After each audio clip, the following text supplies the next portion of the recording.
Hello বন্ধুরা, তোমাদের প্রত্যেককে আবার আমার ইউটিউব চ্যানেলে স্বাগত। আজকের ভিডিওতে আমরা খুব সুন্দর একটি থিওরেম সম্পর্কে আলোচনা করতে চলেছি। সেটি হচ্ছে রিমাইন্ডার থিওরেম বা ভাগশেষ উপপাদ্য। এই উপপাদ্যটি আমাদের অনেক ক্ষেত্রে প্রয়োজন হয়ে যায় যে রিমাইন্ডার নির্ণয় করার ক্ষেত্রে, ঠিক আছে। তো এই সূত্রটি কিভাবে এলো, কিভাবে ডেভেলপ হলো এবং এই সূত্রটি কিভাবে আমাদের উপকার করে সেটি আজকে ভিডিওতে দেখব। তো প্রথমে যখনই এই ভাগ শেষ কথাটি আসছে তখন আমাকে ভাগের বিষয়ে একটি ব্যাপার চলে আসছে, মানে ভাগ, যেখানে ভাগ করব সেখানে ভাগশেষ আসবে।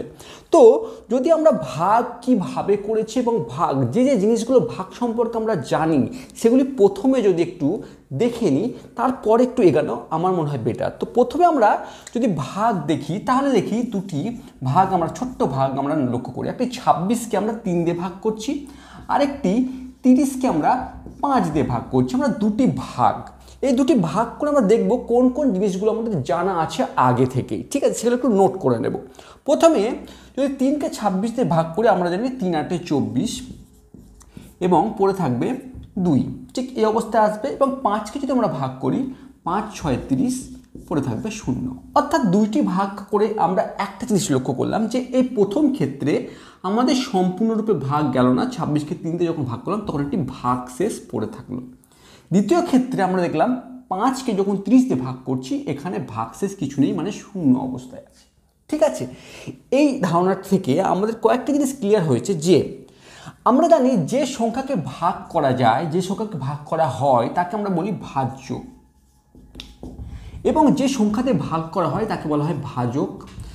যে সংখ্যাটি আমাদের উত্তরে বা ভাগ ফলে এসেছে সেটাকে আমরা ভাগফল হিসাবে ধরি এই অংশটিকে, এবং এই অংশটিকে বলা হয় ভাগশেষ, ঠিক আছে। তো এই বিষয়টি আমরা জানি, ঠিক আছে। তো ইংরেজিতে গেলে একে বলা হয় ডিভাইডেন্ট, একে বলা হয় ডিভাইজার, এটাকে বলা হয় কোসিয়েন্ট এবং একে বলা হয় রিমাইন্ডার। তো রিমাইন্ডার থিওরেম মানে ভাগশেষ, মানে এই বিষয়টির উপর কেন্দ্র করে, অর্থাৎ কোনো বীজগণিতে কোনো কিছু ভাগ করলে তার অবশেষ বা ভাগশেষ কি আসবে সেটি অ্যাকচুয়ালি থিওরেমটি আমাদেরকে বলে থাকে। তো প্রথম ক্ষেত্রে দেখলাম যে এর ভাগশেষ কিছু থাকছে, দ্বিতীয় ক্ষেত্রে ভাগশেষ নাই। এখান থেকে আমরা কয়েকটি জিনিস আমরা পাচ্ছি যে প্রথমে এই নামগুলো দেখে নিলাম যে যেটিকে ভাগ করা হয় সেটাকে ভাজ্য বলে, যেটি দিয়ে ভাগ করা হয় সেটা ভাজক, যেটি ভাগফল আসে সেটি ভাগফল, এবং যেটি রিমাইন্ডার বা ভাগশেষ অবস্থায় পড়ে থাকে যেটিকে আমরা এর পরে আর কিছু করতে পারবো না সেটিকে ভাগশেষ হিসাবে আমরা বলে থাকি। এবার আমরা ভাজক এবং ভাগফল, ভাজক এবং ভাগশেষকে নিয়ে একটি সম্পর্ক আগে পড়েছি, সেটি হচ্ছে ভাজ্য সমান সমান ভাজক গণিত ভাগফল প্লাস ভাগশেষ।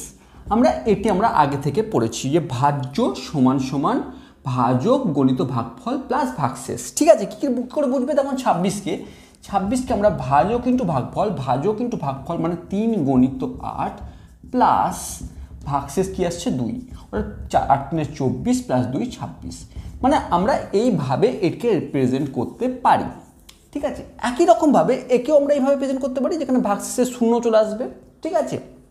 এখান থেকে একটা জিনিস পেলাম আমরা যে ভাজ্য ইজ ইকুয়াল টু ভাজক গণিত ভাগফল প্লাস ভাগশেষ।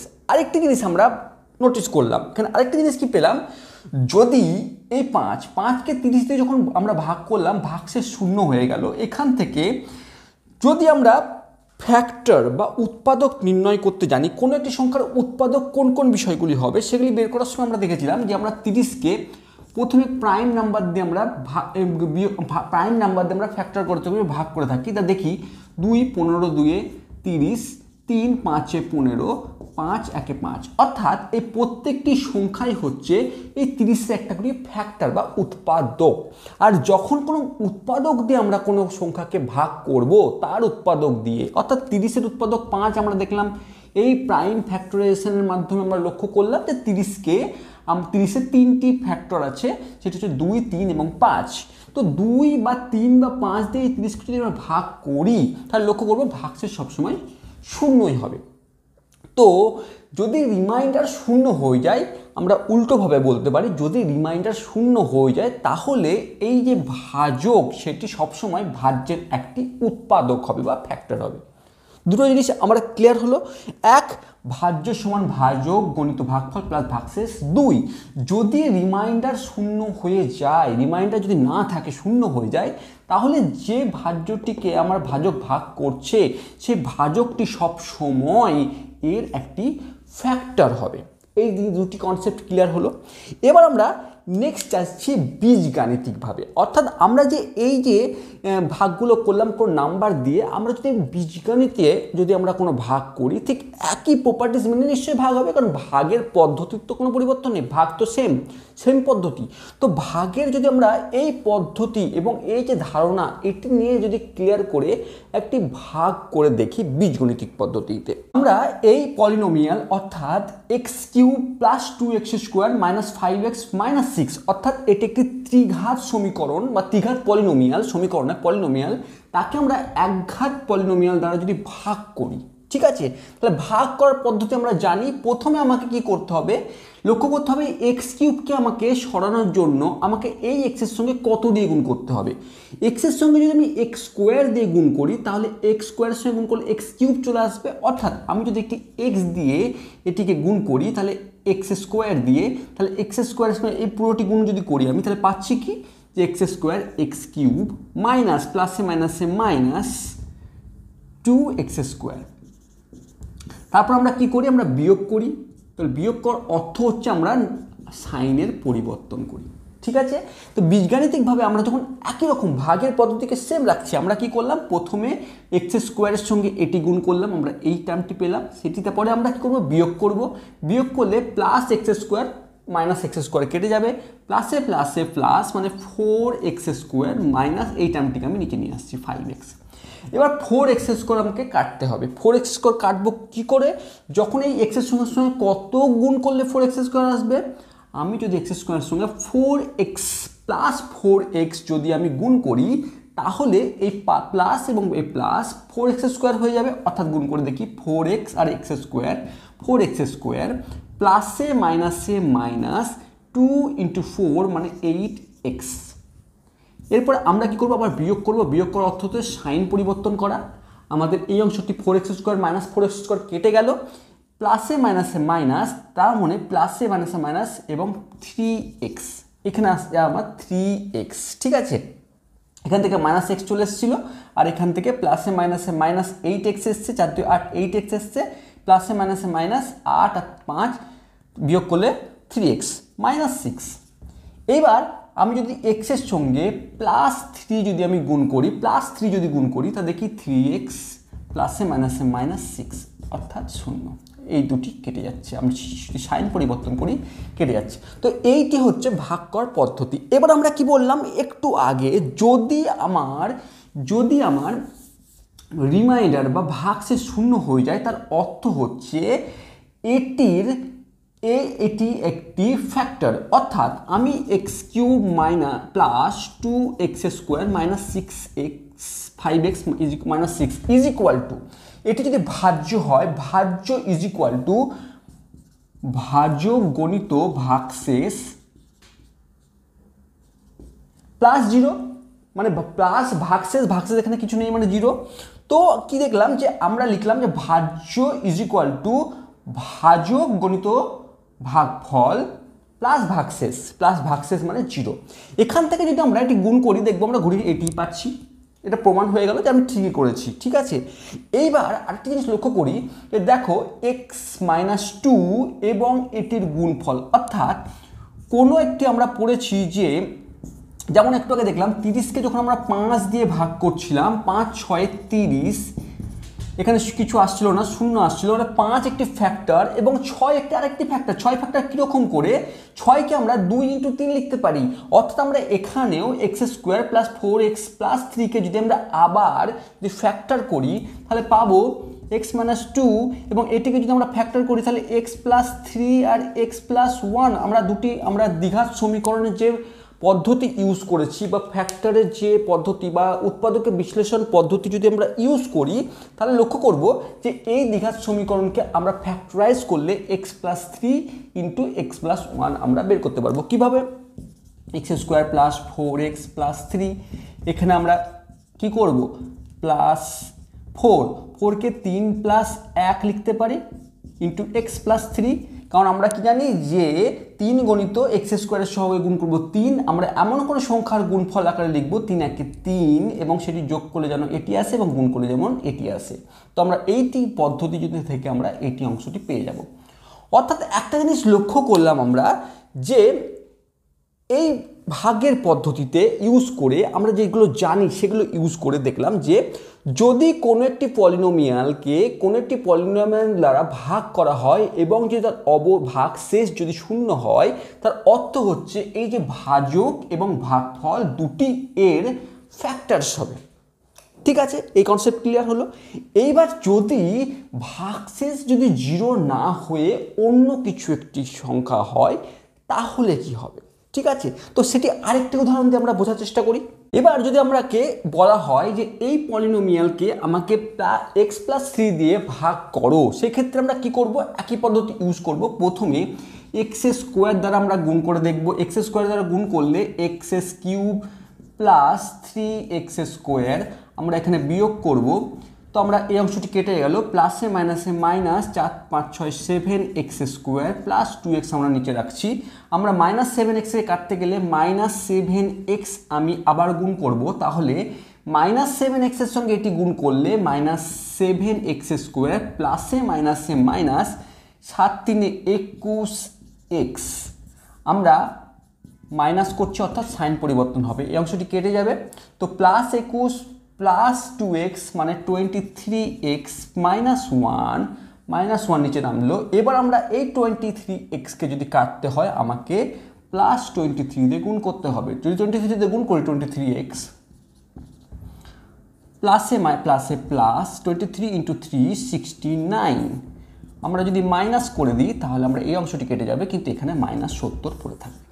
অর্থাৎ এক্ষেত্রে একটা জিনিস বুঝলাম যে যদি কখনো আমরা এইভাবে ভাগ করে থাকি বা বীজগাণিতিক পদ্ধতিতে, একটা কি পেলাম যে কোন পলিনোমিয়ালসকে ভাগ করছি এটিকে আমরা কি বললাম যে ভাজ্য, তাই না? ঠিক ভাজ্য। একে যদি আমরা fx আকারে লিখি, কোনো একটি ফাংশন পলিনোমিয়াল ফাংশন, তো এই ভাজ্য একে আমরা fx হিসাবে লিখলাম।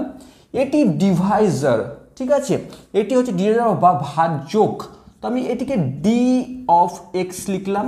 ঠিক আছে, d অফ x লিখলাম। এটি হচ্ছে ভাগফল বা কোসিয়েন্ট q অফ x লিখলাম, এবং এটি হচ্ছে ভাগশেষ, এটিকে আমরা r অফ x লিখলাম।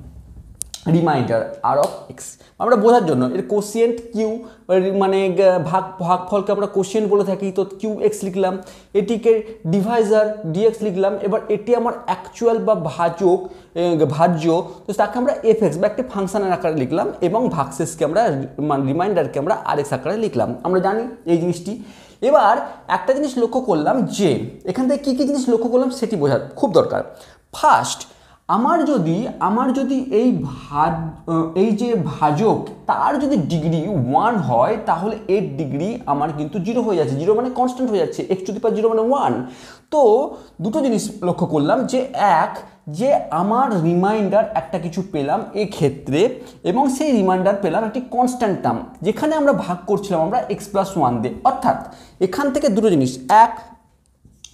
আমরা যে আগে শিখেছি সেখান থেকে ভাজ্য is equal to dx into qx plus rx, এটি হচ্ছে প্রথম আমরা শিখেছি যে ভাজ্য ইজ ইকুয়াল টু ভাজক ইন্টু ভাগফল প্লাস ভাগশেষ, আমরা সেই ফর্মে লিখলাম fx is equal to dx into qx plus rx।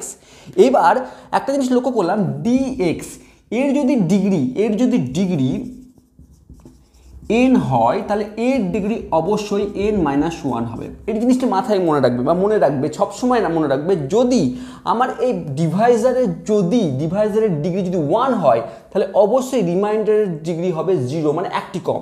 যদি এখানে যদি কিউব থাকতো তাহলে রিমাইন্ডার আসতো x স্কোয়ারের টার্মে, যদি এটি টু দি পাওয়ার 4 থাকতো কিউবের টার্মে, অথবা যদি এটি যদি স্কোয়ার থাকতো, এই ডিভাইজারটি যদি স্কোয়ার থাকতো, যদি রিমাইন্ডার পেতাম কোনো একটি ভাজ্যকে, কোনো একটি পলিনোমিয়ালসকে আমি এক্স স্কোয়ার প্লাস সামথিং দিয়ে আমরা ভাগ করছি, এবং সেক্ষেত্রে যদি রিমাইন্ডার থেকে থাকে, যদি এসে থাকে তাহলে সবসময় কিন্তু এর পাওয়ারের থেকে 1 পাওয়ার কমে রিমাইন্ডার আসবে। ঠিক আছে, সেটা কী করে পেলাম? এই উদাহরণ থেকে আমরা একটা জিনিস পেলাম যে এক্সের এখানে ঘাত কি আছে, 1 আছে, পাওয়ার আছে 1, এখানে আমরা কিছু পেলাম না, অর্থাৎ কনস্ট্যান্টটা পেলাম, অর্থাৎ এর থেকে একটি কম, মানে 1 - 1 মানে 0, অর্থাৎ এর পাওয়ার এলো 0 টার্মে। তো সবসময় এই জিনিসটি মাথায় রাখবো। অর্থাৎ এখন কি পেলাম যে F of x is equal to DX plus into Q X plus R X. ঠিক আছে, এইবার আমরা দুটো জিনিস বলেছি যে প্রথম যা যা আমরা শিখলাম বা যা যা আমরা জানলাম সেখান থেকে একটা জিনিস ক্লিয়ার যে যদি আমার রিমাইন্ডার 0 হয়ে যায় তাহলে এইটি এবং এইটি হবে এর ফ্যাক্টর। ফার্স্ট আমরা শিখেছি আগের দিন। যদি রিমাইন্ডার থেকে থাকে তাহলে এর যে ডিগ্রি সে আর এর ডিগ্রি 1 কম হবে। ঠিক আছে, রিমাইন্ডারের ডিগ্রি সবসময় ডিভাইজারের ডিগ্রি থেকে 1 ডিগ্রি কম হয়। এইবার ধরো আমাকে বলে দেওয়া হয়েছে, এবার আমাকে কোনো একটি জায়গায় বলে দেওয়া হয়েছে পলিনোমিয়াল যা ইচ্ছা থাক না কেন, তোমাকে বলেছে যে কোনো একটি পলিনোমিয়ালকে আমি কোনো একটি ডিভাইজার দিয়ে ভাগ করলে তার রিমাইন্ডার কত হবে। অর্থাৎ আমরা দেখলাম এই পদ্ধতিতে আমরা একটা রিমাইন্ডার পাচ্ছি, তাই না?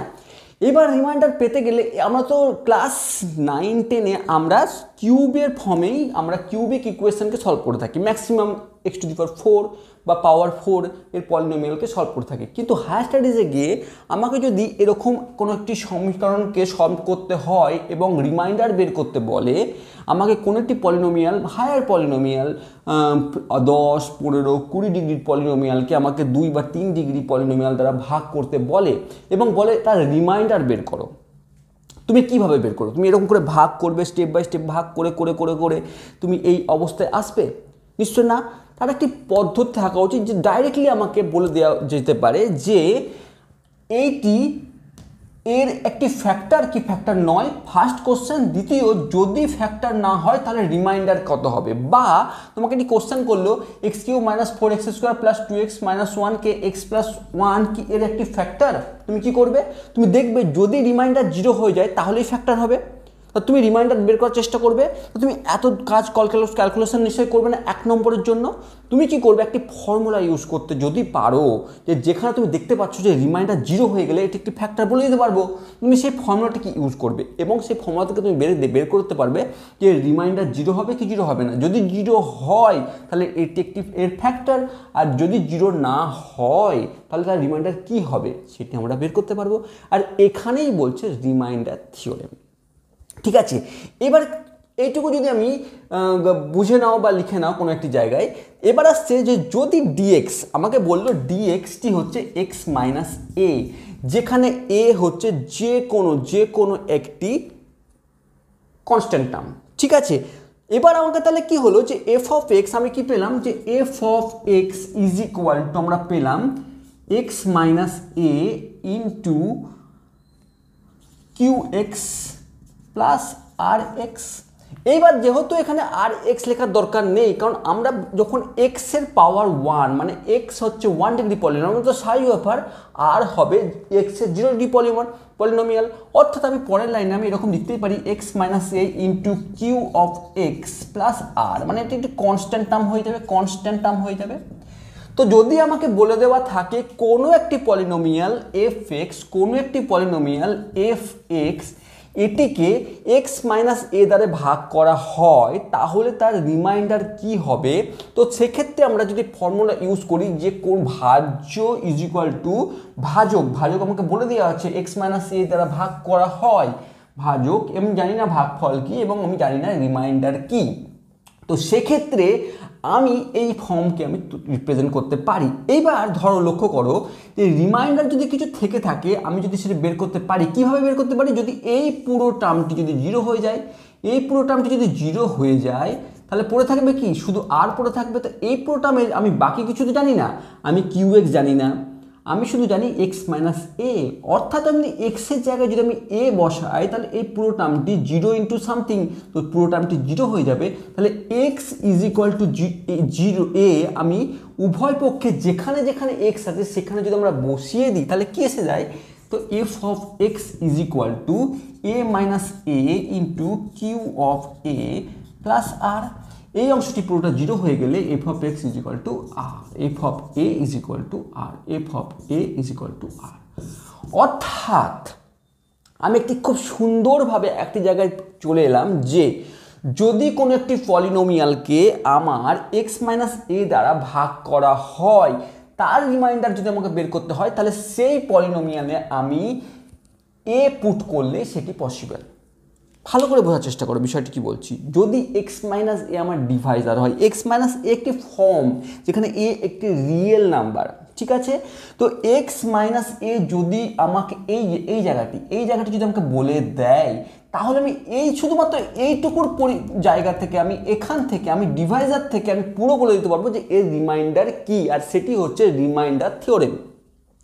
কি বলছে, যদি কোনো একটি পলিনোমিয়ালের এক্স মাইনাস এ যদি ডিভাইজার হয়, তাহলে আমি এই ফর্মে লিখতে পারি যে ভাজ্য ইজ ইকুয়াল টু ভাজক গণিত ভাগফল প্লাস ভাগশেষ লিখলাম। আমি এটি জানি এক্স মাইনাস এ, আর এটি যদি 1 ডিগ্রি টার্ম হয় তাহলে অবভিয়াসলি এই রিমাইন্ডার হবে কনস্ট্যান্ট, কারণ ডিগ্রি কনস্ট্যান্ট। আমি কি বলেছি, ভাগশেষ সবসময় ডিভাইজারের থেকে 1 ডিগ্রি কম পলিনোমিয়ালকে রিপ্রেজেন্ট করে। তো এবার আমরা দেখলাম যে এই রিমাইন্ডার বের করতে গেলে আমি যদি এই পুরো টার্মটিকে যদি 0 করতে পারি, তাহলে রিমাইন্ডার বেড়ে যাবে। আর সেটি 0 করতে গেলে আমাকে কি করতে হবে, এক্স এর জায়গায় এ পুট করতে হবে। আমি যদি এক্স এর জায়গায় এ পুট করি, x is equal to a, তাহলে কি পাচ্ছি, f of a is equal to 0 plus r, অর্থাৎ f of a is equal to r. এটি হচ্ছে আমাদের রিমাইন্ডার থিওরেম।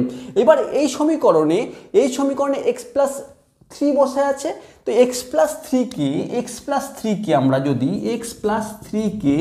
আমরা 0 করতে হবে, এক্স প্লাস 3 এক ডিভাইজার একে 0 করতে হবে, অর্থ হচ্ছে x is equal two -3 put করতে হবে। তাহলে এফ অফ -3 যদি আমি পুট করি, এই ফাংশনটি এখানে এফ অফ এক্স মানে এটিকে বোঝাচ্ছে, তাহলে এক্স কিউব মানে -3 cube plus -4 into -3 square plus 2 into -3 -1, অর্থাৎ -27 -36 প্লাস -3 2 6 -1। অর্থাৎ দেখো আমি এটি ক্যালকুলেট করে আমি বুঝতে পারছি যে -70 আমি পাচ্ছি। তো এটি একটি সুন্দর ফর্ম। এই ফর্মকে আমরা যদি রিপ্রেজেন্ট করতে পারি, তাহলে আমাদের কি রিমাইন্ডার থিওরেম কি বললো আরেকবার বুঝে নিই, যে এফ এক্স যদি কোনো একটি পলিনোমিয়ালস হয় যেটি n গ্রেটার দেন, মানে পলিনোমিয়াল যার ডিগ্রি গ্রেটার দেন 1 হয়, এবং যদি এক্স মাইনাস এ সেই পলিনোমিয়ালটিকে ভাগ করে বা ভাজক হয়ে থাকে, সেই পলিনোমিয়ালটি ভাজক বা ডিভাইজার যদি এক্স মাইনাস এ হয়ে থাকে, তাহলে তার রিমাইন্ডার সবসময় এফ অফ এ বা এফ অফ এ হয়ে থাকবে। এফ অফ এ সবসময় তার রিমাইন্ডার হয়ে থাকবে। এবার এখানে অনেক স্টুডেন্ট কনফিউজ হয়ে যায় কোন জায়গায় আমি বলছি। ধরো এখানে আমাকে x minus A is equal two এরকম একটি অবস্থান বলেছে, যে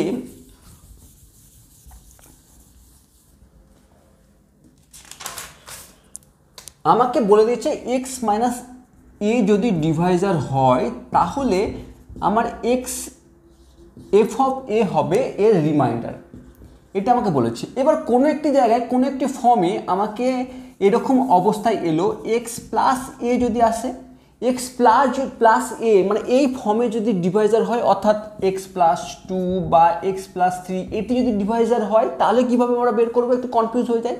আমার মাথায় রাখতে হবে যে এই টার্মটি আমাকে 0 করতে হবে, এই টার্মটি আমাকে 0 করতে হবে, এই টার্মটি 0 করার অর্থ হচ্ছে এটি ইজ ইকুয়াল টু 0। তাহলে এক্স এর ভ্যালু কি আসবে, এক্স এর ভ্যালু আসবে এক্স ইজ ইকুয়াল টু -2, বা এর ক্ষেত্রে আসবে এক্স ইজ ইকুয়াল টু -3, যেমন আগের সমীকরণে এক্স ইজ ইকুয়াল টু -3 বসিয়েছি। একই রকমভাবে এটি যদি 0 করতে হয়, তার মানে আসছে x is equal to -a, অর্থাৎ আমি এফ অফ -a যদি বসাই, তাহলে তার অর্থ বা তার সেই ফাংশন ভ্যালু থেকে আমি যে মানটি পাবো সেটি হবে তার রিমাইন্ডার। অর্থাৎ আবার আরেকটি স্টুডেন্ট কোশ্চেন করলো, আমাকে যদি 2a plus 2x plus B এরকম ফর্মে যদি আমার কোনো ডিভাইজার হয়ে থাকে, তাহলে সেক্ষেত্রে আমরা কি করব, একই রকম পদ্ধতি, আমরা ইজ ইকুয়াল টু 0 করে দেবো। এখান থেকে আমরা এক্সের ভ্যালু বের করবো -b/2 বা মাইনাস, এখানে আমরা এ ধরে কনসিডার করে, কোনো সংখ্যা না ধরে, এক্স প্লাস বি যদি থাকে তাহলে এক্স প্লাস বি, তাহলে সেখান থেকে আমরা এক্সের ভ্যালু ইজ ইকুয়াল টু 0 করলে পাবো -b/a। তো আমরা f অফ -b/a পুট করবো, যেটি পাবো সেটি হচ্ছে তার রিমাইন্ডার। ঠিক আছে, তো এখান থেকে আমরা রিমাইন্ডার থিওরেম আমরা বুঝলাম যে রিমাইন্ডার থিওরেম অ্যাকচুয়ালি এলো কীভাবে, এবং এটিকে নর্মালি বেসিক কনসেপ্টকে কাজে লাগিয়ে আনা হয়েছে। এখান থেকে আমরা ফ্যাক্টর থিওরেমও বলে থাকি, যে একটি ফ্যাক্টর থিওরেমও পেয়ে থাকি। আমরা একটু আগে বললাম যদি একই রকমভাবে যদি কোনো একটি ফাংশনের পলিনোমিয়ালসকে আমরা এক্স মাইনাস এ দিয়ে ভাগ করে থাকি, যে পলিনোমিয়ালের ডিগ্রি এন গ্রেটার দেন, যার ডিগ্রি গ্রেটার দেন 1, এবং এ এক্স মাইনাস এর এ যদি একটি রিয়েল নাম্বার হয়ে থাকে, এবং এক্স মাইনাস এ দিয়ে রিয়েল নাম্বার হয়ে থাকে, এবং F of a is equal two যদি 0 হয়, এফ অফ এ 0 মানে কি, রিমাইন্ডার যদি 0 হয়, অর্থাৎ ধরো f of a x minus a একটি আমার ভাজক, এবং এফ অফ এ আমি দেখলাম 0 হয়ে গেল, অর্থাৎ আমার রিমাইন্ডার 0 হয়ে গেল। রিমাইন্ডার 0 হয়ে অর্থ কি আমি একটু আগে বললাম, একটু ব্যাক করে যে ভেবে দেখো, আমি বলেছি যদি কোনো একটি সংখ্যা দিয়ে ভাগ করলে তার রিমাইন্ডার না থেকে 0 হয়ে যায়, তাহলে সেটি সবসময় তার উৎপাদক বা ফ্যাক্টর হবে। ফ্যাক্টর থিওরেম সেটাই তো বলছে যে যদি রিমাইন্ডার 0 হয়ে যায়, এই একই পদ্ধতিতে যদি আমরা দেখি রিমাইন্ডার 0 হয়ে যাচ্ছে, তার অর্থ হচ্ছে এক্স মাইনাস এ ওইটি হচ্ছে ওই পলিনোমিয়ালের একটি ফ্যাক্টর। ঠিক আছে, তো যদি ভিডিও ভালো লেগে থাকে অবশ্যই শেয়ার করো, যদি ভালো লেগে থাকে বুঝতে পারো যদি, তাহলে কমেন্টস বক্সে লেখো। তোমাদের জন্য ভিডিও বানানো, তোমার জন্য সব, তোমার কমেন্টস থাকলে আমি বুঝতে পারবো আমার কোনো বোঝাতে ত্রুটি হচ্ছে কিনা। যদি ত্রুটি থেকে থাকে আমি দ্বিতীয়বার আবার ভিডিও করব এবং তোমাদেরকে বোঝাবো। Thank you.